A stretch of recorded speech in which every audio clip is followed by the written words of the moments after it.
নমস্কার বন্ধুরা, আজ আমি চলে এসেছি আরেকটা রেসিপি নিয়ে। এটা কিন্তু কোনো রেসিপি তো অবশ্যই, কিন্তু এটা একটা চাটনির রেসিপি। এটা লুচি, রুটি, পরোটা, পাউরুটি বা সাউথে যে কোনো ডিশ সব কিছুর সাথে কিন্তু অসাধারণ খেতে লাগে। আজকে আমি এটা বানাচ্ছি, তাই আপনাদের সাথে শেয়ার করছি।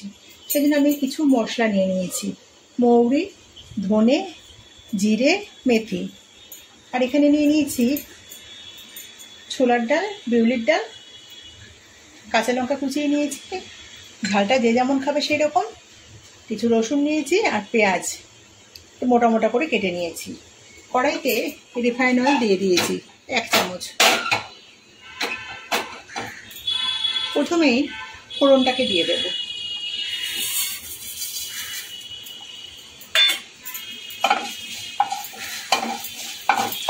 গ্যাসের ফ্লেমটাকে একদম লোতে রেখেছি, নাহলে কিন্তু পুড়ে যাবে।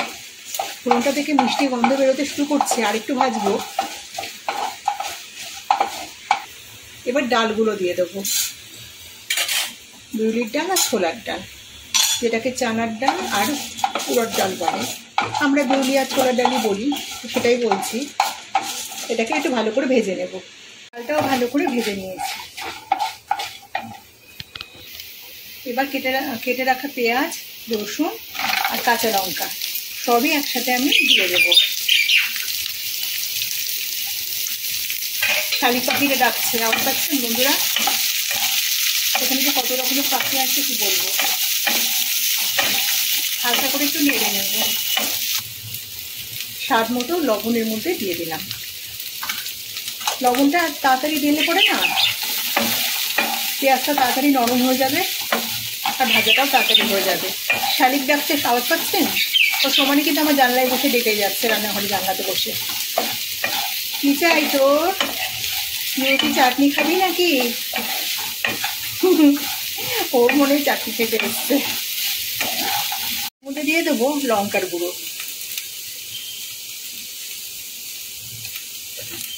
আর দেব তেঁতুলের পাল্প। এটা কিন্তু ভীষণ জরুরি, এটা না দিলে কিন্তু একদমই ভালো লাগবে না। আর এটা কিন্তু চাটনিটা একটুখানি টক ঝাল এরকম একটা ব্যাপার থাকবে। পুরোটাই দিয়ে দিলাম। এটাকে আবার ঠান্ডা করে নেব, ঠান্ডা করে বেটে নেব। কড়াইতে সামান্য একটুখানি রিফাইন অয়েল দিয়েছি, একদম কম, ওই জন্য খুন্তি দিয়ে ছড়িয়ে দিচ্ছি।